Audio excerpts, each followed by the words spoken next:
crashed. It was reported by witnesses that there was rain with some wintry mix.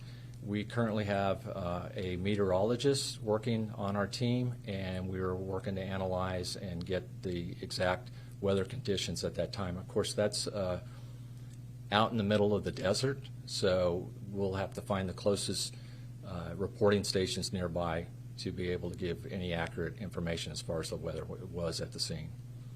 My last question is, do you know the altitude that the helicopter was flying through the area? I mean, was it, did they experience, is it possible they experienced a mechanical problem? They were flying high and they, auto-rotated down or came down somehow, or were they flying so low that they crashed into the side of a mountain?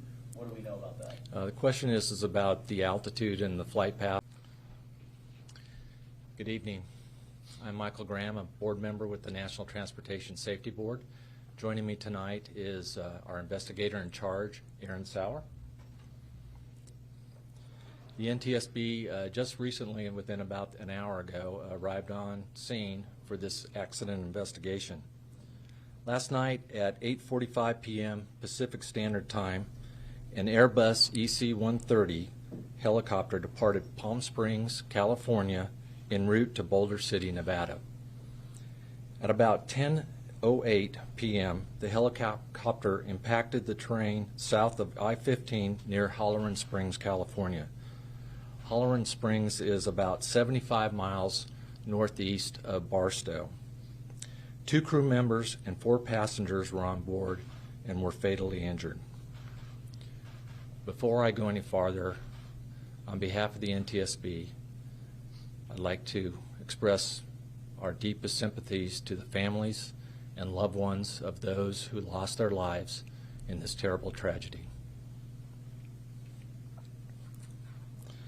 We have a representative from the NTSB's Transportation Disaster Assistance Division on scene with us. She is currently working with the family members of those who lost their lives and will provide support as well as investigative updates as they become available. The NTSB is an independent agency charged by Congress to investigate every civil aviation accident and significant accidents in the other transportation modes. We are on scene now to gather perishable evidence. Our team is methodically and systematically reviews all evidence and considers all potential factors to determine the probable cause. This is the beginning of a long process. We will not jump to any conclusions, and the information that I provide for you tonight is preliminary. A preliminary report will be available in a couple weeks, and however, a full NTSB investigative report and investigation will last 12 to 24 months before a final report is published. Additional details about the accident include: the crew consisted of a pilot in command and a safety pilot. The accident flight was operated by Orbic Air LLC as a Part 135 charter flight. Witness reports of the weather conditions at the time of the accident suggest rain and a wintry mix. The helicopter was not equipped with a cockpit voice recorder or a flight data recorder. This helicopter was not required to be equipped with those type of recording devices. We are aware of media reports of some downed power lines near the accident site.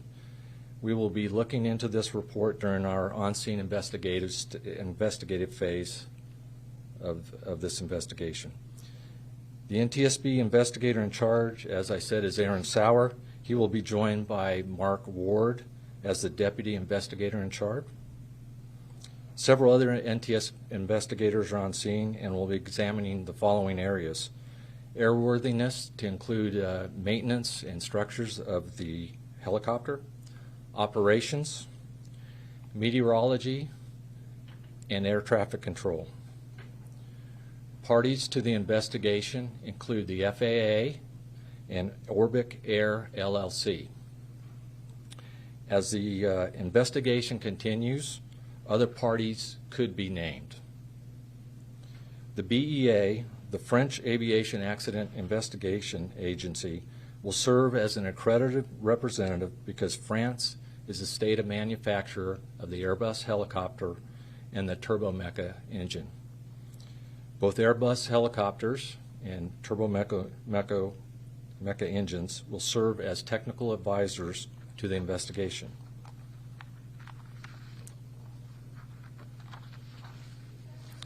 Planned activities for tomorrow will include traveling to the accident site to conduct the initial on-scene documentation, and documentation will also include aerial mapping of the wreckage with a drone and site measurements. Also, we will be working with Orbic Air to obtain flight crew records, helicopter maintenance records, and flight dispatch records.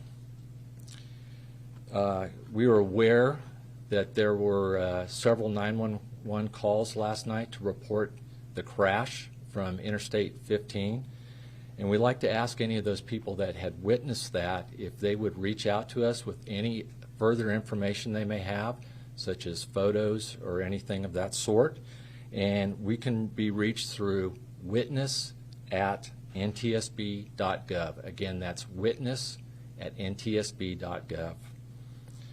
We will provide updates as they become available. You can follow the NTSB on X, or formerly known as Twitter, at ntsb.gov. One final comment.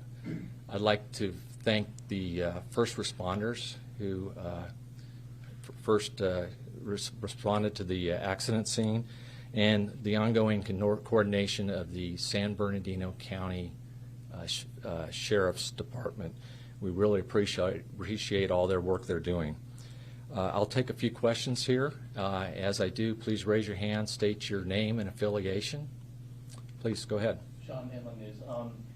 Was there a fire involved when the aircraft crashed after it hit the ground? The question is, was there a fire involved when the air crash hit the ground? As far as we know, from what was reported from witnesses, that there was fire when the aircraft did contact the terrain. The rental company, or was this a charter flight coming from Las Vegas, this Orbic Air, that these passengers rented this aircraft?